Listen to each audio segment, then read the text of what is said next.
Hello everyone, my self Rajkumar Meena, MBBS student. And इस video में अपन बात करने वाले हैं वैक्सीन के बारे में। सबसे पहले अपन बात करेंगे वैक्सीन को डिस्कवर किसने किया था, यानी वैक्सीन होता क्या है। उसके बाद बात करेंगे वैक्सीन इम्पोर्टेंस के बारे में कि वैक्सीन को जब लगाता है तो इसमें इम्यून सिस्टम कैसे रेस्पॉन्स करता है। एंड उसके बाद वैक्सीनाइजेशन के बारे में, वैक्सीनाइजेशन के प्रोसेस देखेंगे। एंड नेक्स्ट देखेंगे अपन वैक्सीन के सिंथेसिस के बारे में कि वैक्सीन को सिंथेसिस कैसे करता है। उसके बाद टाइप्स ऑफ वैक्सीन, यानी वैक्सीन कितने टाइप्स की होती है। तो अब स्टार्ट करते हैं अपन। तो वैक्सीन को डिस्कवर किया था सबसे पहले एडवर्ड जेनर ने 1976 में। फर्स्ट वैक्सीन जो उसने तैयार की थी वो थी अपनी स्मॉल पॉक्स की।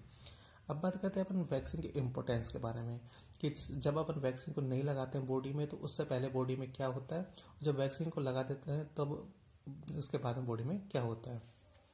तो देखो, जैसे ये कोई ह्यूमन बॉडी है ना, ये ह्यूमन बॉडी है। अभी नेचुरली किसी पैथोजन के कांटेक्ट में आई, पैथोजन कौन सा, वो डिजीज कोज करने वाला कोई पैथोजन है, ये कोई पैथोजन है, इसके कांटेक्ट में ये ह्यूमन बॉडी आई। अब जैसे ये ह्यूमन बॉडी आई इसके कांटेक्ट में तो अपना क्या होगा, इम्यून सिस्टम स्टिमुलेट होगा। इम्यून सिस्टम स्टिमुलेट होकर क्या करेगा, एंटीबॉडीज का फॉर्मेशन करेगा, एंटीबॉडीज फॉर्मेशन। अब इसने एंटीबॉडी का फॉर्मेशन तो किया है, लेकिन जो एंटीबॉडी के फॉर्मेशन में इसने टाइम बहुत ले लिया इम्यून सिस्टम ने, क्योंकि पैथोजन पहली बार आया है इसके पास।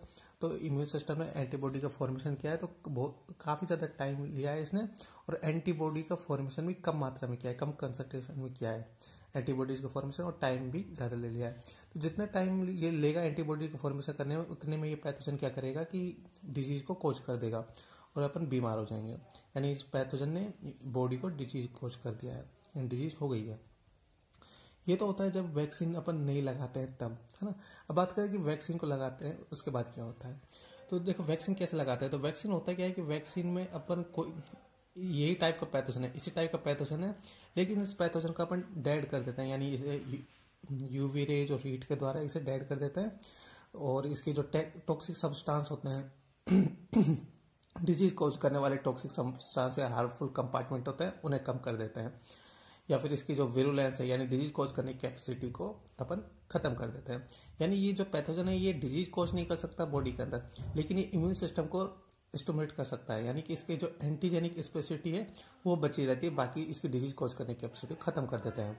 तो इसे अपन वैक्सीन की तरह यूज करते हैं, तो इसे अपन ह्यूमन बॉडी के अंदर डाल देते हैं। अभी अपन ह्यूमन बॉडी के अंदर डाल दिया है, तो जैसे डालते हैं तो अपना इम्यून सिस्टम रेस्पॉन्स करेगा, और इम्यून सिस्टम रेस्पॉन्स करके एंटीबॉडी का फॉर्मेशन कर देगा। अब एंटीबॉडी का इसने फॉर्मेशन कर दिया। अब एंटीबॉडी का फॉर्मेशन होने में टाइम तो उतना ही लगेगा जितना यहाँ पे लगा है, टाइम उतना ही लगेगा, और एंटीबॉडी भी कम मात्रा में ही बनेंगे, लेकिन ये डिजीज कॉज नहीं कर सकता क्योंकि वो अपन खत्म कर चुके हैं इसका विरुलेंस, यानी जो डिजीज कॉज करने की कैपेसिटी है वो खत्म कर चुके हैं। ये डेड ही है, ऑलमोस्ट डेड ही है ना। तो ये डिजीज कोज नहीं कर पाएगा। अब एंटीजन की और एंटीबॉडी की आपस में रिएक्शन होगी और एंटीबॉडी इसको खत्म कर देंगे एंटीजन को, है ना। लेकिन अभी खत्म तो कर दिया, अभी इम्यून सिस्टम क्या करता है कि मेमोरी सेल्स बनाता है यहाँ पे कुछ। वो मेमोरी सेल्स क्या करता है कि इस एंटीजन की और एंटीबॉडी की जो फाइट हुई है उसे अपने में रिकॉर्ड कर लेगा। यहाँ पे इम्यून सिस्टम मेमोरी सेल्स का फॉर्मेशन कर देता है, ये मेमोरी सेल बन गया, है ना। इस इम्यून मेमोरी सेल के अंदर ये फीड हो चुका है कि इस एंटीजन के लिए ये एंटीबॉडी होता है ना। अब नेचुरली कोई पैथोजन ह्यूमन बॉडी के कांटेक्ट में आया, यही वाला पैथोजन है ना, मतलब इसी टाइप का पैथोजन, इसी डिजीज को खोज करने वाले पैथोजन ह्यूमन बॉडी के कांटेक्ट में आया, ये अपना पैथोजन है नेचुरली। ये तो अपन ने डाला है, मतलब ये वैक्सीनेशन हो गया, ये वैक्सीनाइजेशन हो गया कि अपने डाला है तो इम्यून सिस्टम रेस्पॉन्स किया, एंटीबॉडी का फॉर्मेशन किया, उसके बाद मेमोरी सेल बनी, मेमोरी सेल में फीड हो गया है। अब ये पैथोजन बॉडी के कांटेक्ट में आया तो अब इम्यून सिस्टम को पता है कि इस एंटीजन के लिए ये वाली एंटीबॉडी बनानी है, तो इम्यून सिस्टम क्या करेगा, जल्दी से उस एंटीजन के लिए एंटीबॉडी बना देगा, कम टाइम में ज्यादा एंटीबॉडी बना देगा। तो एंटीजन और एंटीबॉडी की फाइट होगी और उसमें एंटीबॉडी अपना जीत जाएगा, यानी इसमें ज्यादा मात्रा में एंटीबॉडी बन गई कम टाइम में, इतने में अपने डिजीज नहीं होगी बॉडी में। तो इस टाइप से अपन डिजीज होने से अपनी बॉडी बच जाती है। तो यही वैक्सीनाइजेशन का प्रोसेस है कि अपन उसको बॉडी के अंदर डालते हैं, इम्यून सिस्टम रेस्पॉन्स करता है, एंटीबॉडी का फॉर्मेशन कर देता है ना। पहले तो कम टाइम में फिर वो चीज फीड हो जाती है अपनी मेमोरी सेल्स में। अब यहाँ पे डिजीज नहीं होगी क्योंकि इसकी डिजीज खोज करने की कैपेसिटी अपन खत्म कर चुके हैं। फिर जैसे नेचुरल तरीके से वो पैथोजन है जो बॉडी के कांटेक्ट में आएगा तो इम्यून सिस्टम पहचान जाएगा कि इस एंटीजन के लिए ये वाली एंटीबॉडी बनानी है, तो वो जल्दी से एंटीबॉडी का फॉर्मेशन कर देगा और अपन बॉडी को डिजीज नहीं होगी और अपन डिजीज होने से बच जाएंगे। तो इस टाइप से अपने ये वैक्सीनाइजेशन होता है।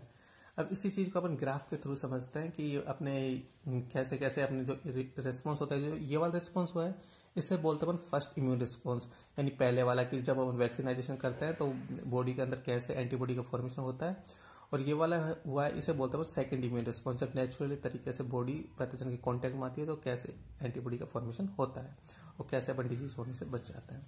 तो इसे अपन समझते हैं यहाँ पे। तो देखो ये अपनी कोई जो अपनी एंटीबॉडी का बनने में जितना टाइम लगता है ये उस टाइम को शो कर रही है, और ये एंटीबॉडी कंसंट्रेशन यानी एंटीबॉडी के मात्रा को शो कर रही है ना। तो ये ह्यूमन बॉडी है। अब ये है कि जब बॉडी के अंदर अपन वैक्सीन को डालते हैं, तो जैसे अपन बॉडी के अंदर वैक्सीन को डाला तो वैक्सीन को डालने के बाद बॉडी क्या करेगी, इम्यून सिस्टम रेस्पॉन्स करेगा और इम्यून सिस्टम क्या करेगा, एंटीबॉडी का फॉर्मेशन कर देगा। अब एंटीबॉडी का इसने फॉर्मेशन तो किया है, लेकिन एंटीबॉडी का फॉर्मेशन ये बहुत स्लो यानी बहुत ज्यादा टाइम में बहुत कम एंटीबॉडी का फॉर्मेशन कर रहा है। अब इसने बहुत कम एंटीबॉडी का फॉर्मेशन किया है और बहुत ज्यादा टाइम है। अब ये कर तो रहा है लेकिन ये डिजीज को कॉज नहीं कर पाएगा, क्योंकि वैक्सीन के अंदर अपन क्या कर देते हैं, यानी जो उस पैथोजन की डिजीज कॉज करने की कैपेसिटी को खत्म कर चुके हैं, तो वो डिजीज नहीं कर पाएगा, है ना। अब यहाँ पे अपने एंटीजन और एंटीबॉडी फाइट हुई तो एंटीबॉडी ने एंटीजन को खत्म कर दिया है, अब डिजीज नहीं हुई है। अब इम्यून सिस्टम क्या करेगा, मेमोरी सेल्स का फॉर्मेशन कर देगा। इस मेमोरी सेल्स के अंदर, यहाँ पे ये मेमोरी सेल्स है, इस मेमोरी सेल्स के अंदर एंटीजन और एंटीबॉडी की फाइट है वो रिकॉर्ड हो चुकी है कि इस एंटीजन के लिए ये एंटीबॉडी बनाना है। अब जैसे नेचुरल तरीके से ये बॉडी क्या करेगी, उस पैथोजन के कांटेक्ट में आएगी, है ना। उस पैथोजन के कांटेक्ट में जैसे आई तो अब मेमोरी सेल से फीड हो चुका है कि इस एंटीजन के लिए एंटीबॉडी बनानी है। तो जैसे ही वो एंटीजन आया तो बॉडी ने क्या किया, जल्दी से कम टाइम में ज्यादा ज्यादा एंटीबॉडी का फॉर्मेशन कर दिया है। देखो ये यहाँ पे कम टाइम है ना, इससे तो कम ही टाइम है, और ज्यादा एंटीबॉडी फॉर्मेशन क्या है, तो ज्यादा एंटीबॉडी फॉर्मेशन किया। अब एंटीजन और एंटीबॉडी की फाइट होगी और एंटीबॉडी जीत जाएगी, क्योंकि ज्यादा एंटीबॉडी है ना, तो डिजीज होने से बॉडी बच जाती है। तो इस टाइप से अपना पूरा ये वैक्सीनाइजेशन यानी वैक्सीन की इंपॉर्टेंस होती है कि वैक्सीन को लगाने पर के बाद अपनी बॉडी कैसे डिजीज से बच जाती है। तो जो ये वाला फर्स्ट इम्यून रिस्पॉन्स हुआ है, ये इसे बोलते हैं फर्स्ट इम्यून रिस्पॉन्स। इसमें एंटीबॉडी का कंसंट्रेशन कम होती है और टाइम ज्यादा लगती है, जबकि जो सेकेंड इम्यून रिस्पॉन्स है इसमें टाइम कम लगता है और एंटीबॉडी का फॉर्मेशन ज्यादा हो जाता है। नहीं, तो ये अपनी वैक्सीनाइजेशन के इंपॉर्टेंस के बारे में हो गई। तो वैक्सीन क्या है, तो वैक्सीन अपने ये डेड या अपने एटीन्यूटेड पैथोजेंस है। डेड है बोले तो मतलब ये खत्म हो चुके हैं, इनकी ये डिजीज कॉज करने की कैपेसिटी खत्म हो चुकी है।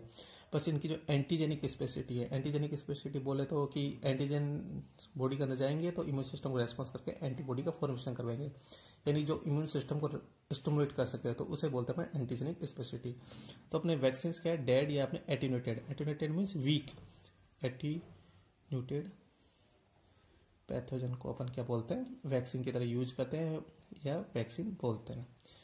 और ये वैक्सीन क्या करती है, अपनी वैक्सीन क्या करती है, वैक्सीन करती है protect body from against pathogen, protect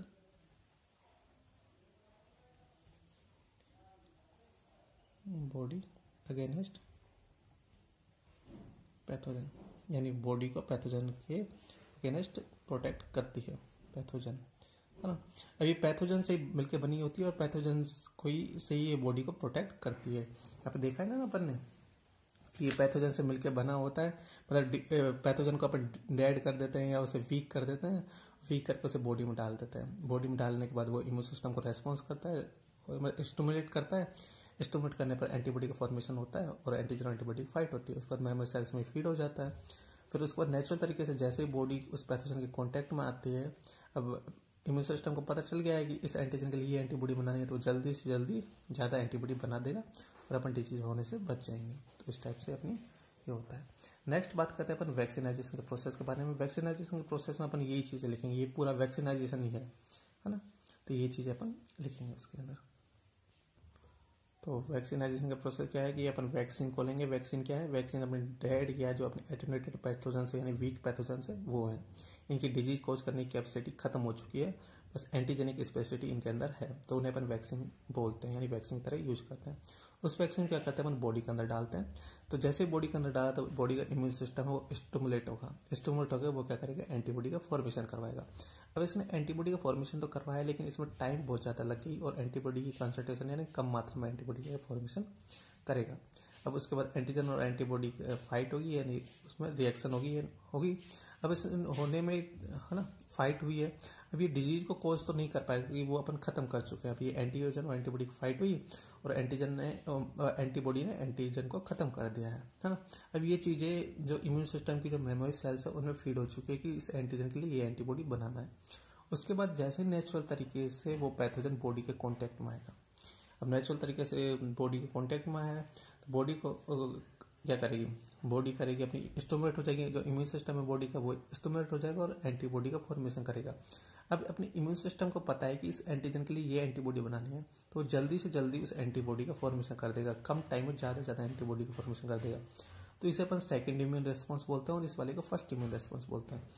तो ये ज्यादा से ज्यादा एंटीबॉडी फॉर्मेशन किया, अब एंटीजन और एंटीबॉडी का फाइट हुई यानी रिएक्शन हुई और ज्यादा एंटीबॉडी एंटीजन कम है तो एंटीबॉडी जीत जाएंगे यानी अपनी बॉडी को डिजीज नहीं होगी। तो इस टाइप से अपने वैक्सीनाइजेशन कंप्लीट होता है। तो फिर वैक्सीनाइजेशन का प्रोसेस है। नेक्स्ट बात करते हैं अपन synthesis of vaccine. Synthesis of vaccine के बारे में हम बात कर चुके हैं कि वैक्सीन किसको बोलते हैं, यानी जो अपने वीक या डेड पैथोजेंस को अपन वैक्सीन की तरह यूज करते हैं। तो उन्हें कैसे कैसे अपन डेड कर सकते हैं, कैसे वीक कर सकते हैं, कैसे उनकी डिजीज कोज करने की कैपेसिटी कम कर सकते हैं, तो उसे अपन सिंथेसिस करना पड़ता है। तो उसके अंदर के वैक्सीन के सिंथेसिस में कुछ नहीं है। जैसे ये पैथोजन है, इस पैथोजन को आप हीट या यूवी रेज द्वारा दो तो ये क्या हो जाएंगे, खत्म हो जाएंगे। अभी खत्म हुए तो इनकी डिजीज कोज करने की कैपेसिटी खत्म हुई है ना, यानी ये डिजीज कोज नहीं कर सकते। बाकी जो इनकी एंटीजेनिक स्पेसिफिटी यानी ये इम्यून सिस्टम को स्टिमुलेट करके और एंटीबॉडी का फॉर्मेशन करवाएंगे, है ना। तो ये चीज इसके अंदर है, तो यानी एंटीजेनिक स्पेसिफिटी जिंदा है इसके अंदर, बाकी ये मर चुका है। तो ऐसे अपन वैक्सीन का फॉर्मेशन कर सकते हैं या फिर इसके विरुलेंस को कम करके, विरुलेंस बोले तो डिजीज कोज करने की कैपेसिटी, उसे कम कर सकते हैं अपन। फिर डिजीज कोज करने की कैपेसिटी खत्म हो चुकी है इसकी, तो ये वीक हो जाएगा, तो इसे बोलते हैं अपन attenuated pathogen. Attenuated means weak, तो इसे अपन एटेन्यूएटेड पैथोजन बोलते हैं। नेक्स्ट क्या कर सकते हैं कि ये पैथोजेंस क्या करते हैं कि टॉक्सिक सब्सटेंस रिलीज करते हैं। टॉक्सिक सब्सटेंस के अंदर क्या होता है कि हार्मफुल सब्सटेंस होते हैं जो बॉडी को डिजीज कर सकते हैं। तो उन कंपार्टमेंट या उन सब्सटेंस को अपन कम कर सकते हैं वैक्सीन के फॉर्मेशन में, है ना। तो इस टाइप से अपन वैक्सीन का सिंथेसिस कर सकते हैं। नेक्स्ट बात करते हैं टाइप्स ऑफ वैक्सीन के बारे में, यानी वैक्सीन कितने टाइप्स की होती है। टाइप्स ऑफ वैक्सीन के बारे में बात करें तो मेनली अपन 4 टाइप के वैक्सीन के बारे में पढ़ते हैं। पहला होता है अपन लाइव एटेन्यूएटेड वैक्सीन, यानी कि जो अपने जिंदा वैक्सीन होते हैं, बाकी वो वीक हो चुके हैं, है ना, वो वीक पैथोजन से जिनकी डिजीज कॉज करने की कैपेसिटी खत्म हो चुकी है, बाकी वो वीक है ना, यानी उनकी एंटीजेनिक स्पेसिफिटी जिंदा है। तो ये वाले पैथोजन है weakened form of pathogen injected. तो इस वीक फॉर्म में ये पैथोजन का जैसे अपने बॉडी के अंदर इंजेक्ट करते हैं। इनके एग्जाम्पल्स है मिसेल्स, मम्स, रुबेला, ओपीवी, है ना। तो ये इसके एग्जाम्पल्स है किसके, लाइव एटेन्यूएटेड वैक्सीन के। नेक्स्ट है अपना इनएक्टिवेटेड वैक्सीन। इनएक्टिवेटेड वैक्सीन के अंदर अपन जो किल वैक्सीन होते हैं ना, जिन्हें अपन हीट या यूवी रेज के द्वारा मतलब खत्म कर देते हैं उन पैथोजेंस को, तो उन्हें अपन इनएक्टिवेटेड पैथोजेंस के अंदर, इनएक्टिवेटेड वैक्सीन के अंदर काउंट करते हैं। तो किल्ड वर्जन ऑफ पैथोजेंस यानी उनका मरा हुआ रूप पैथोजेंस का, तो उन्हें अपन क्या करते हैं, इनएक्टिवेटेड वैक्सीन के अंदर यूज करते हैं। तो उसके एग्जांपल है हमने polio, hepatitis A and rabies, तो इन्हें अपन इनएक्टिवेटेड वैक्सीन बोलते हैं। नेक्स्ट है अपना सब यूनिट, यानी सब unit recombinant polysaccharides and conjugated vaccine. इसके अंदर अपन क्या करते हैं, इसके अंदर अपन जो एंटीजेनिक स्पेसिफिटी है उसे ही बॉडी के अंदर डालते हैं सिर्फ, यानी जो चीज अपने काम की है उसे ही बॉडी के अंदर डालते हैं, बाकी वैक्सीन और बाकी पैथोजन का कोई कंपार्टमेंट या कोई भी सब्सटेंस उसके अंदर नहीं डालते हैं। बस जो एंटीजेनिक स्पेसिफिटी है, यानी जो इम्यून सिस्टम को रेस्पॉन्स स्टिमुलेट कर दे और एंटीबॉडी का फॉर्म से करवा दे, उस चीज को ही अपन बॉडी के अंदर डालते हैं, है ना। तो इसके एग्जाम्पल है अपना हेपेटाइटिस बी एंड इन्फ्लुएंजा, है ना। नेक्स्ट है अपना डीएनए वैक्सीन। और डीएनए वैक्सीन की अभी एक्सपेरिमेंटल स्टेज में, यानी अभी इसकी सही डिस्कवर नहीं हुआ है, बाकी इसे भी अपन पढ़ते हैं डीएनए वैक्सीन को। तो ये अपने 4 टाइप्स के वैक्सीन हो गए। तो ये अपने वैक्सीन कंप्लीट हुआ। And now thanks for watching. If you like it please subscribe, share, comment and like in this video.